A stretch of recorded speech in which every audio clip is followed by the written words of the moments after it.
I've experienced all the things a resident will experience in the past, now, and into the future.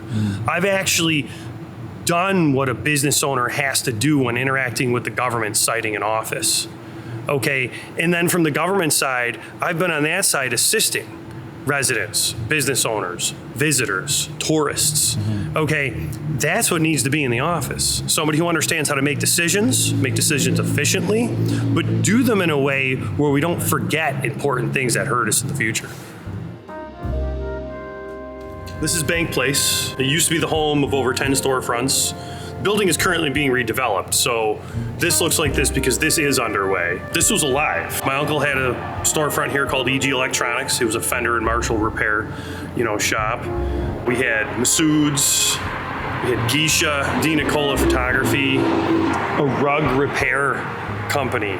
There was an electronic shop. There was multiple restaurants. Desserts beyond the ordinary. We had Chatterbox in the end. Then it was Bella Regina. We had Space 26. It was like a New York City bar right here on Bank Place. Bank Place has always been a place where small business was cultivated and local people really created different things for people in the area to do. The building was due for renovation. The Hinch Group is now tearing the building out and just gutting it. They're doing a complete renovation. If you look up on the windows, everything is being stripped. Now, what's nice is the Hinch Group, if you go down to Commercial Travelers, for example, that's the developer that did that, they really have an attention to detail for historical renovations. And now that they've done Commercial Travelers, there's a track record there. So I'm looking forward to this being something that the city has to market next year. And we do fill up storefronts next year. The last 10 years has all been about bringing in, whether it was money from ESD or funds from the state, and doing these large-scale redevelopments where you take a building that is almost impossible to maintain with the money that's coming in and do a large-scale redevelopment to reset it for the next 30 years. So the next administration, I'm looking forward to creating a marketing plan, having those regional and global, outlooks where we are gonna have to fill these storefronts. If there are major renovation projects like this in the city, we have to figure out how to retain those businesses. We shouldn't just let them just run. We have to also shake people's hand and say thank you for being here and recognize the fact that if you've had a business for 40 years, we do want you to stay here. And if something is gonna happen like this that truly benefits the community as a whole, we need to make sure that no one experiences a negative impact from a project like this as well, because that's how everyone can win. Decisions have to be made, okay? They have to be based on reality. They have to be based on where you need to be when that decision plays out.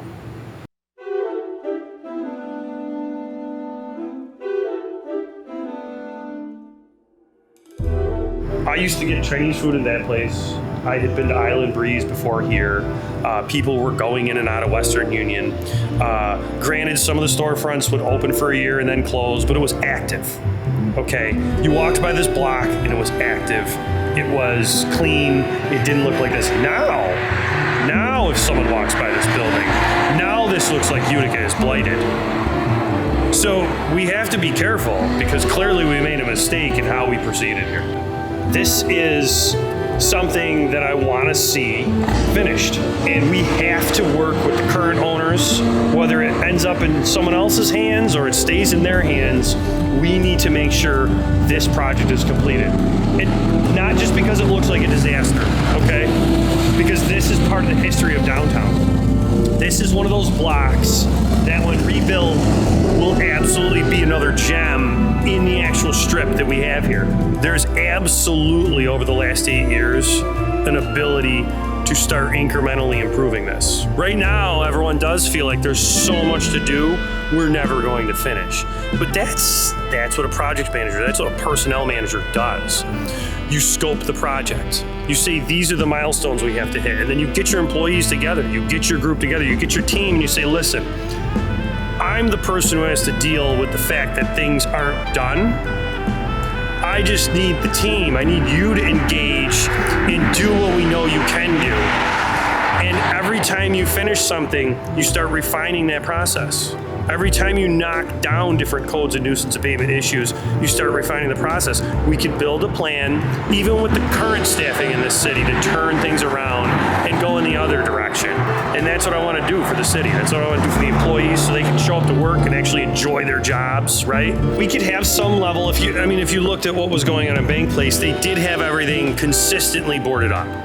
So yes, it was boarded up with plywood, but it was all the same plywood. It was all consistent work. You could tell actively if you walk up that block, that building is being renovated. Right. This building, there's garbage in the storefronts. There's old cones from when they were doing some work upstairs.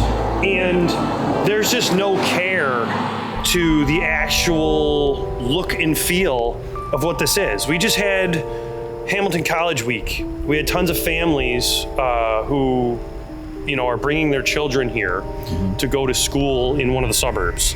And they had to walk by this. This does not look under renovation. This looks like actual blight. I know there's building permits on the wall, but they've been there for quite some time. They've been renewed, right? This is the notice of asbestos abatement that says October 31st, 2022, almost a year ago. But this has been going on for a long time. CNY abatement stuff. This cannot be allowed moving forward.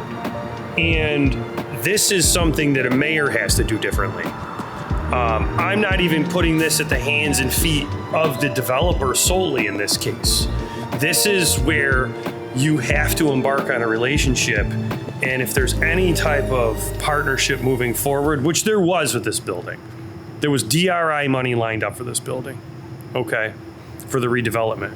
And when that money was lined up for this building, the city and that DRI committee chose this building to award that money and this developer to award that money over other people who are local property owners who were ready to redevelop their buildings.